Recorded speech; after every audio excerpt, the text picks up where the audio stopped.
It's huge, it's growing, it's unique, it's never happened.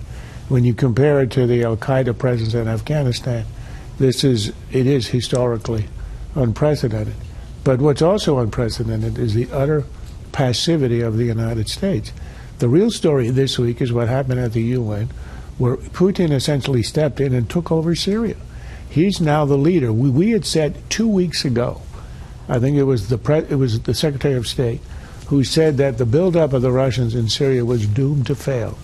2 weeks later, we have not only accepted it, we welcome it as a fight against ISIS, and we concede essentially that Assad will stay under the protection of the Russians. And the irony is that the Russians aren't in there to fight ISIS. The Russians are in there to support Assad, establish their predominance in the region, to bring in Iran, and to establish military facilities.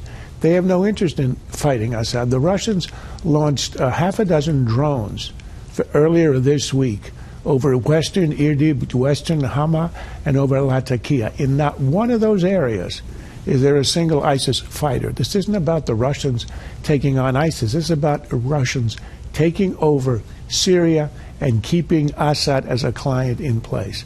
That's what happened even as the administration sputters because it has no idea what to do.